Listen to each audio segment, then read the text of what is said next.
देखो हम भारत में विभिन्न प्रकार पशु देखा जाती है। देखो ना हाथी,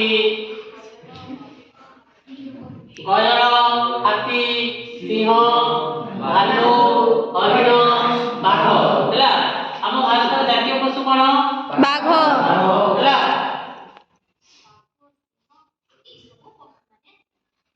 तापर हम देखिबा हम भारत में केउ राज्य रे केउ पशु माने सब देखा जाती हैला। अरण्य अरण्य अनुसार देखो अरण्य माने कोन कहलो? जंगल। तृणभूमि माने जे छोट छोट घास देखा जाती ताको कहते कोन?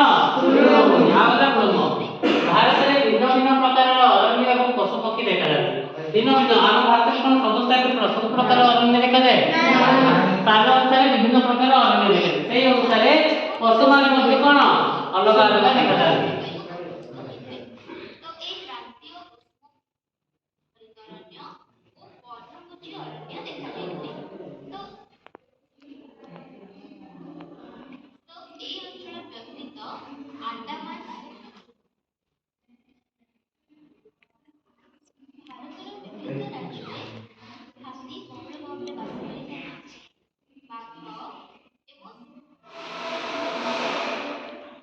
देखो हम भारत में मुख्यतः केउं केउं सब पशु पक्षी देखा जाती?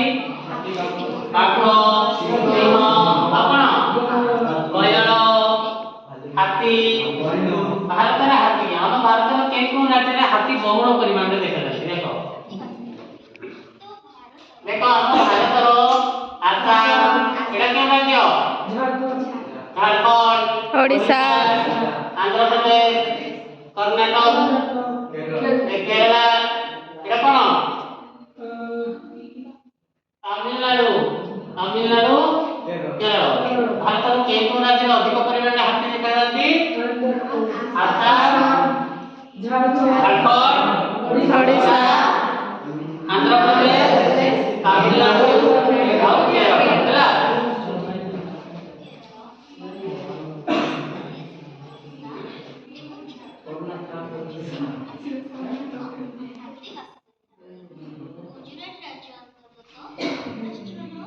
देखो हम भारत गुजरात राज्य में गोटे अभयारण्य अछि तार नाम है कोन? गिर अभयारण्य। सेटा केउं के अवस्थित? केउं राज्य रे? गुजरात राज्य रे। गुजरात राज्य रे हमरो महासिंह मानकर गोटे कोन अछि? अभयारण्य अछि।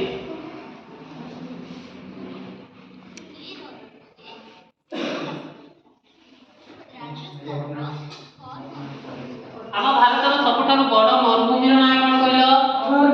थर मरुभूमि। थर मरुभूमि केउं राज्य रे अवस्थित? राजस्थान। हमर मरुभूमि रे अधिकांश केउं कोन सब देखा जाती? ओट। कोन का ओट देखा जाती?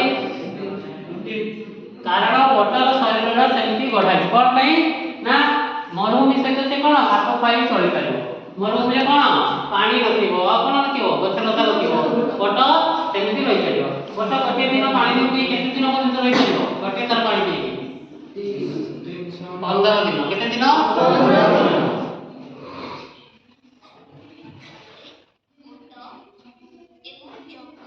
आपण देखा जाती मरुभूमि रे जंगली गछ देखा जाती।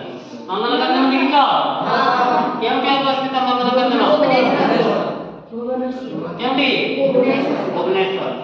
नंदनकानन कोन कोन देखा जाती? धला बाघ।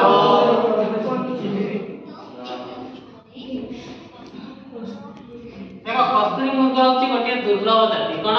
दुर्लभ जाति। ताहा केउठी अवस्थित कहलो? केउ स्थान को देखियो बला हम भारत रो कस्तूरी मृग केउठी अधिकांश देखियो बला? हिमालय, नेपाल सीमांत रे। नेपाल और भारत रो सीमांत रे गोटे जगह अछि। सेटा कोन अधिक परिमाण रे कस्तूरी मृग देखा जाती।